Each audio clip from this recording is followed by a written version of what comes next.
Let's pick up with $4 and 4 apples. Now, I made up this model to illustrate the relationship between price inflation. Can somebody give me a definition of price inflation?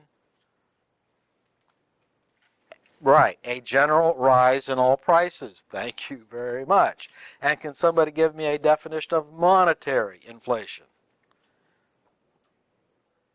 An increase in the money supply. Very, very good. Okay, so what I've done is I made some real simplifying assumptions, and I said, what if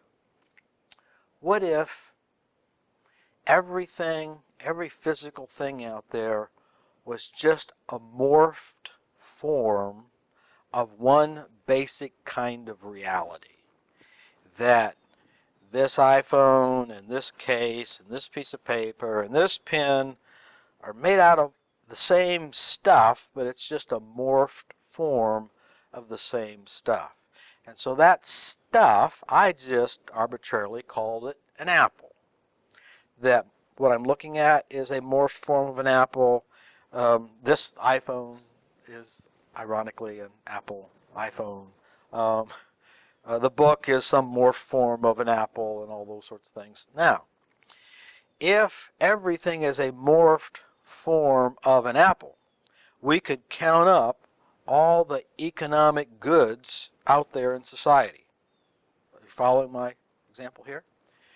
So is there a finite, limited amount, or an infinite, unlimited amount of economic goods in society?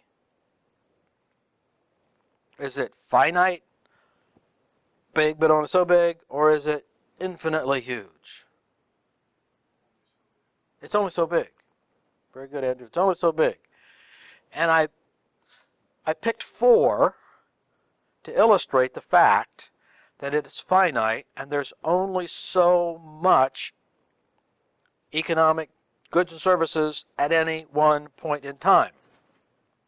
And if we add them all up, we're going to call it 4. Now, it could be 4, 400, 4,000, 4 trillion, 4 godzillion. It's 4. It's a huge 4 number. Okay. Now, I also made a simplifying assumption that we could measure all the money in our economy. And I just said we added all up. We looked in everybody's sock drawer. We looked in everybody's bank account. We looked in everybody's wallet, and we came up with a number, and we said the total amount of money in the economy is 4. Now, again, it could be 400, 4 trillion, 400 billion, whatever it is, but it's 4, just to make my illustration somewhat simple yet manageable. So now we're going to raise the question. Need to say something first. I have to back up and kind of define something. We have to define what we mean when we say the word price, the price of something. When we say the word price, what we're really talking about is some sort of exchange ratio. So if I ask, what is the price of a gallon of gasoline? Well, we'd put a certain number of dollars up here, and we'd put 1 gallon down here, and we'd just say, oh, it's $3. That's kind of not the whole story. It's really $3 per gallon. But we just leave, we said, I already said gasoline, it comes in gallons, so it's $3 per gallon.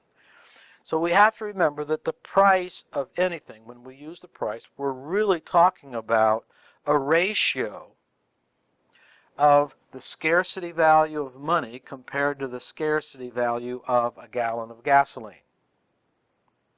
Now, the higher the price, the more dollars it takes to get that good. So we're really comparing the scarcity of money, which is our benchmark, to the scarcity of some good, whether it's gallons of gas, or yards of carpet, or a cost of a semester of college. So that's what a price is. It's a ratio. All prices are ratios, and they're measures of relative economic scarcity. If something has a very, very high price, that is the free market's way of telling us that that stuff is really scarce compared to the amount of money out there. So how do we know which is more scarce, gold or silver? Well, we know which is more economically scarce, not absolutely scarce in terms of units, in terms of physical units. We know how much is which one's more scarce from an economic standpoint. We said, well, obviously gold is more scarce from an economic standpoint because last I recall it's like $1,200 an ounce, something like that. I didn't check on it, but silver's down in the $30 or $40 range, maybe some $20 range, something like that. So we could say, wow, we could divide those two numbers and say one is a whole lot scarce than the other, 10 times scarce than the other, 100 times scarce than the other. Now, take this idea of price,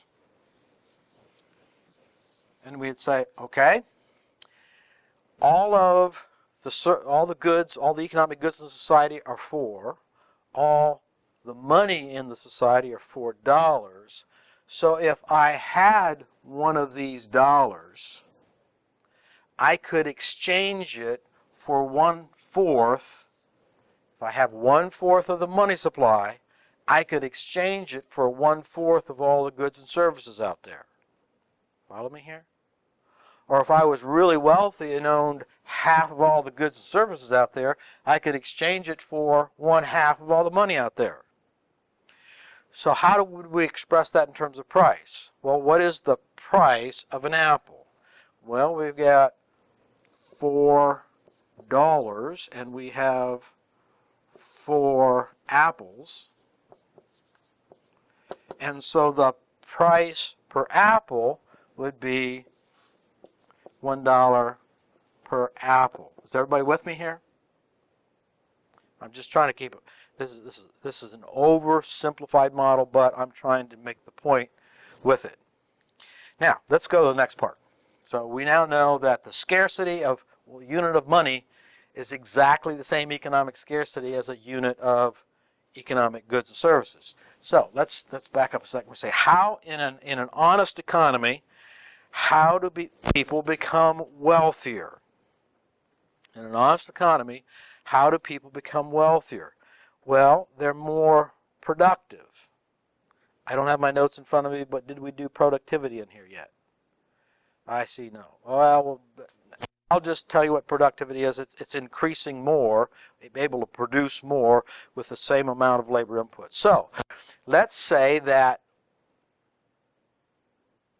we have just figured out, we've made this scientific breakthrough, and just by being a little bit more creative, we're able to get our apple trees to grow twice as many apples, and everything's morphed out of apples. And so if we increase productivity, now remember, wealth is not ultimately how much money you have in your bank account. Monetary wealth is more like, what can that stuff buy you? That's how much stuff could you consume if you wanted to. That's a better indicator of your wealth rather than the number of dollars that you have. On my office door over there, I have, I think it's a $100,000 note. It's a $100,000 note. I got it taped to my door. I got it in South Africa because they were just passing them out as mementos because it didn't mean anything. In other words, there were so many of that stuff that didn't buy anything. So let's say that we can double our output. If we double our output, then we're going to be wealthier because we got more stuff to consume. Would you all agree with that? There's more stuff out there, and how much we can consume is kind of dependent upon how much there is, if we divide it all up, how much there is for all of us to divide up.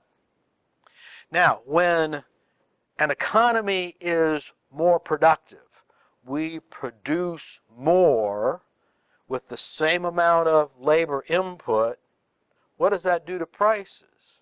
Does it drive prices up, or does it drive prices down? Right, let's figure it out. Let's do, we said price equals the amount of money, and what do we have? We've got $4, right? Now, how many apples we have? 8. And before we had our big productivity boom, what was the price per apple? $1 per apple. Then we have our big productivity boom where we figured out a way to just crank this stuff out like we've never figured out before. And because we can crank so much more out than we could before, new technology, new insights, etc., the price of apples goes from $1 per one apple to now 1/4 of the money supply will still be able to purchase 1/4 of all the goods and services out there. So that means that if this $1 no longer buys one apple, this $1 now buys 2 apples, and that gives us a price of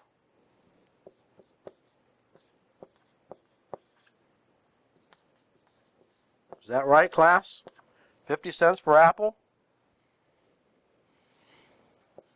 Watch me, I can be tricky with math sometimes. So increased productivity does what to prices? It drives prices down because it makes goods and services more plentiful. When they're more plentiful, they're less scarce. Scarce things have high prices. Plentiful things have low prices, and by our productivity, we're making stuff a whole lot more plentiful than it was before. So let me back up a second and ask you, just from your personal experience, do you remember as a small child maybe going to the store by yourself with maybe your allowance money or something and buying some bubble gum or a Hershey's candy bar or a soft drink, juicy fruit? Anybody ever buy any juicy fruit?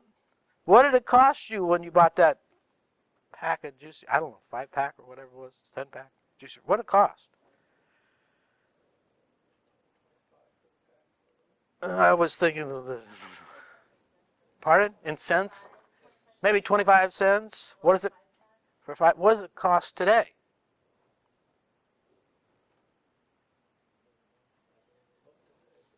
More? Wait, I got to pick on something we actually buy. I remember my GTO example. I remember buying gasoline for 25 cents a gallon, right?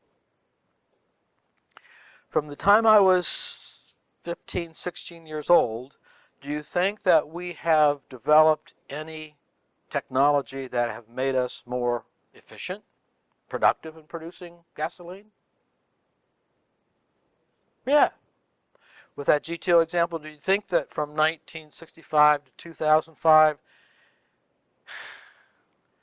do you think we became any more productive and technologically astute at producing cars in the year 2005, 2015 compared to 1965 when there were no computers to speak of? Yeah. Farmers. Do you think farmers have become less productive, same, or more productive from your parents' childhood to your childhood? More productive. And as farmers are more productive, it drives the price of agricultural goods down. And as car producers become more productive, it drives the price down. And as bubble gum Chewing gum producers become more technological efficient. They can increase their productivity, and it drives all prices down. And so you've noticed as you've gone through your lifetime that the cost of just about everything you buy, because we're now more productive, right? We are more productive. Yes, yes, are obviously more productive at producing carpet or tables. The prices of all goods and services have gone down, right? No. Oops. What part of our analysis did we mess up on here? Wait a minute. We said that we're more productive now. We have better technology now than we did when we were little kids or when our parents were little kids. And so increases in productivity drives prices down. Therefore, all prices should go down, except the reality of it is it didn't happen. Now, it should have happened because that's what our model says should have happened, right? Our model says prices should go down. And you're telling me they didn't? You're telling me your mom, when she bought groceries and brought it home when you were a little kid, that it cost more for you to bring home the same groceries as it did for her to bring home the same? So the prices didn't go down? I know.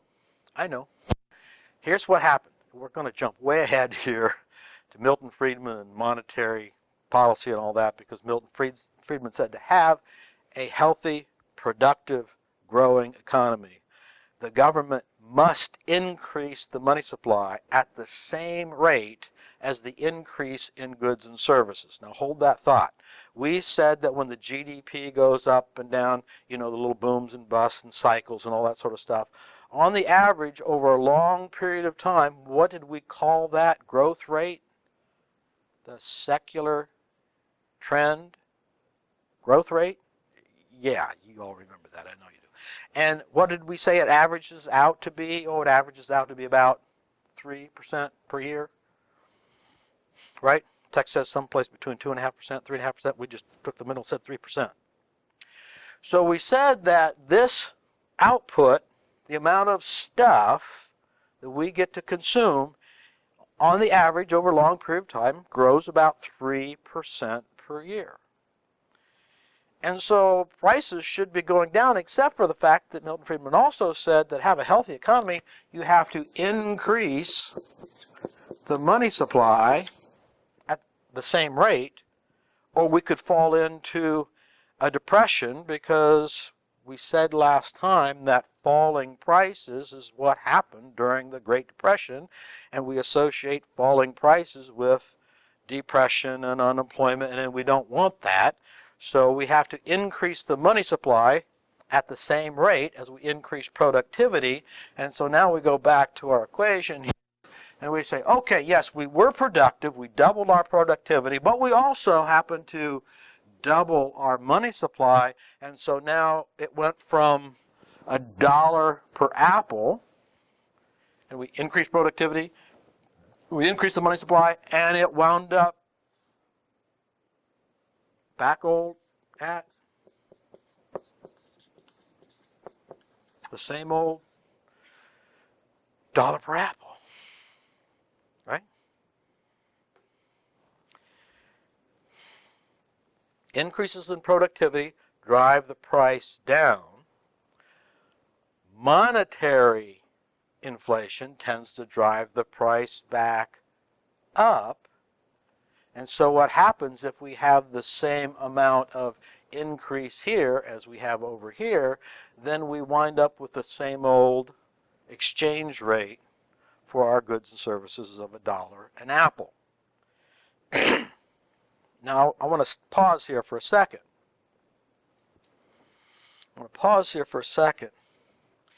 and say if we had a Mrs. McGirruddy here,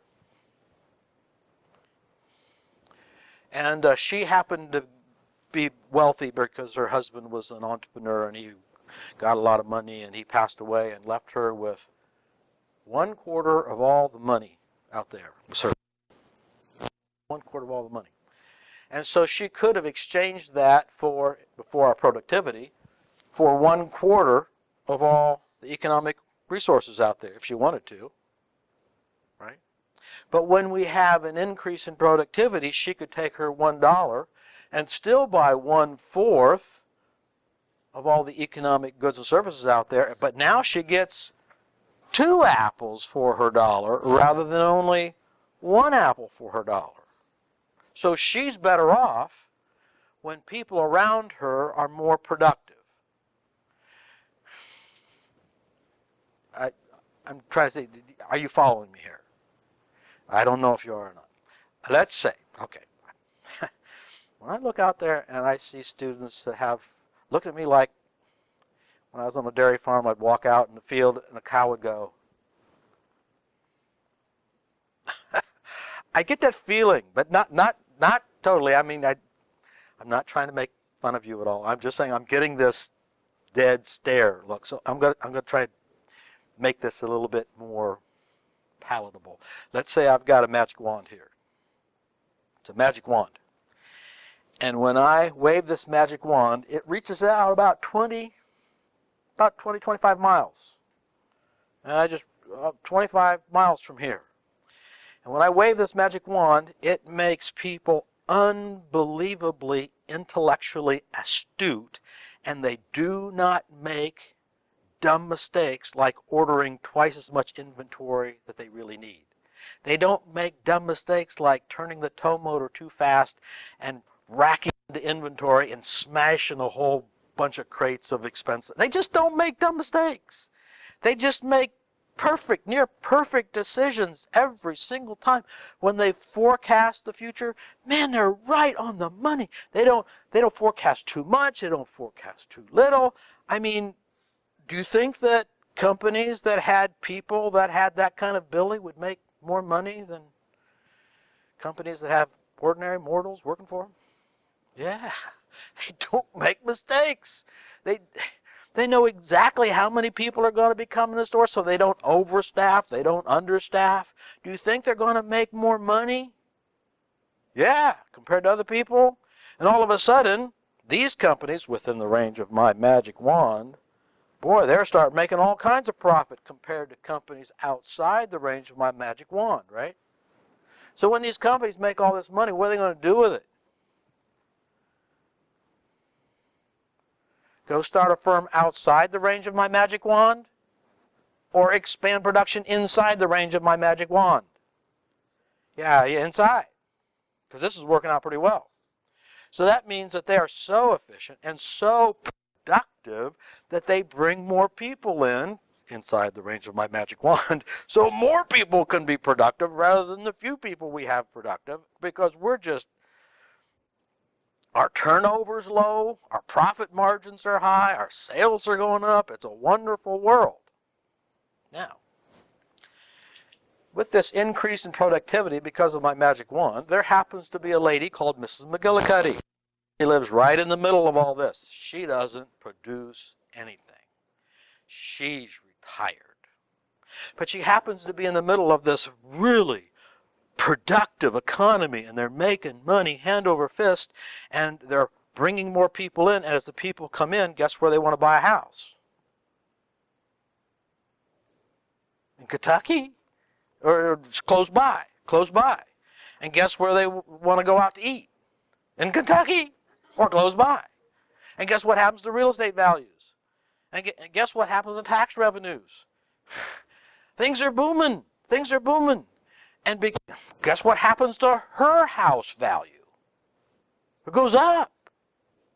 All she has to do is find herself in the middle of a bunch of very, very productive people, and she doesn't have to do anything, and she becomes more wealthy. I suppose, I'm making all of this up, but I suppose that in the house next door, there's probably an executive of one of these companies, or this company I'm talking about, or one of them. And since they're making all this money and they're making all this bonus money, he decides he's going to take the family for a skiing trip in the Swiss Alps. I mean, why not? If you're making a lot of money, well, why go to Lexington, Ohio, or down there when you can go to the Alps? Go to the real mountains, right? But they got a teenage daughter there, and she didn't want to go because there's high school stuff going on at that time of year, and so. So Mrs. McGirruddy, since she's looking out the window and knows everything about everybody, when you don't have anything to do. Everybody's business is your business, right? So why don't you just keep track of teenage daughter over here and just kind of phone us if there's a party get rowdy or something like that, and we'll pay you money. Why? Because we're making so much money.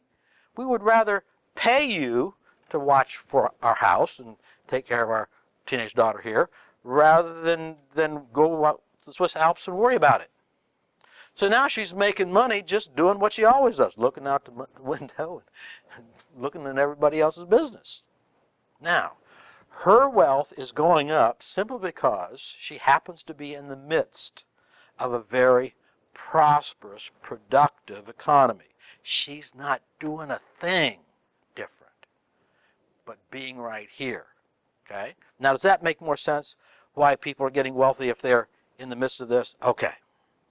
And so, since they're being productive, now her money goes twice as far. She can buy twice as much, which means the price of everything that she buys is going down in price because her money can buy about twice as much as it could before.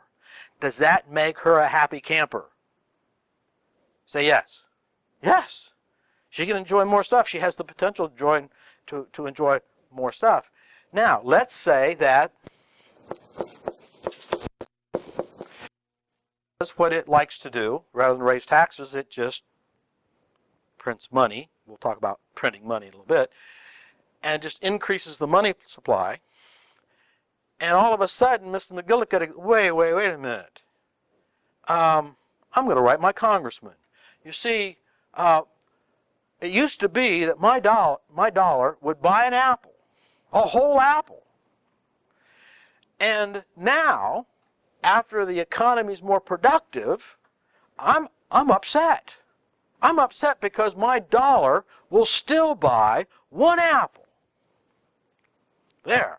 I'm going to unload on my congressman and say, it used to be my dollar buys an apple. And I'm really upset because my dollar still buys an apple. Anybody going to do that? Is anybody going to do that? Right. No. No. No. How do I say this? I can't say defrauded. I can't say ripped off. Has her purchasing power gone down when the government increases the money supply? Yes. Has she lost potential wealth? Yes. Since her dollar still buys the same old apple, does she have any visible grounds for complaining and writing her congressman? No. Remember last time we said that John Maynard Keynes said the inflation tax is a tax that can be imposed upon the people, and not one person in 1,000 can figure out how they've been taxed. Why? Because her dollar used to buy an apple. We got increased productivity. And her dollar still buys an apple, and as far as she's concerned, she didn't lose any money. Because it never happened. Because we increased the money supply at the same rate that we have an increase in productivity. So now, is it the case that from your childhood till now, as businesses become more productive because we got computers now, we got internet now, we got all kinds of electronic stuff we didn't have before, and we've got all this new invention we didn't have before, that the prices of all goods and services have stayed the same from your childhood till now? Yeah? The price of college education from the time you were 6 years old to the time of now has stayed the same. The cost of medical care from the time you're a kid till now has stayed the same. The cost of a typical apartment from the time of your childhood has stayed the same. Yeah, I'm hearing nopes. That's good. Very, very good. No, they have been going up. Wait a minute. Are you saying that we have not been productive? Or are you saying that farmers have not figured out how to produce more and more per acre? They have, haven't they? I mean, this 27th wonder of the world. I mean, they just keep pulling more and more out of the ground every year, and they keep getting these tractors that are half as big as the field, and it only takes one person to do all that sort of stuff, from planting to harvest. How in the world, if we have been that productive, that prices have gone up rather than gone down? And the answer is the government has not increased the money supply the same rate,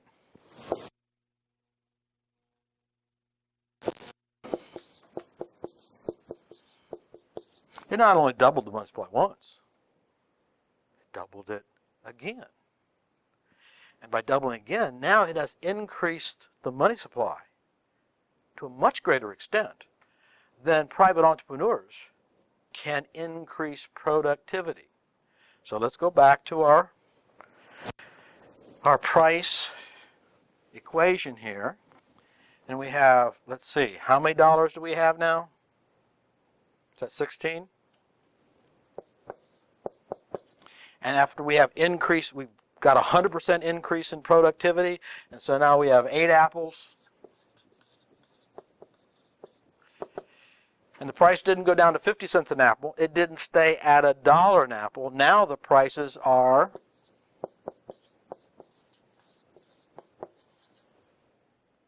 $2 an apple. In spite of increased productivity. In spite of increased productivity. When we increase the money supply, that's called what? Louder? Monetary inflation. When prices go up from $1 to $2, what's that called? Price inflation. So let me ask you a common sense question. And here's my hint. Right there's the hint. Is it possible to have monetary inflation with no price inflation? Monetary inflation, that's an increase in the money supply. And price inflation, that's an increase in all prices. Is it possible to increase the money supply without having any price inflation? The answer is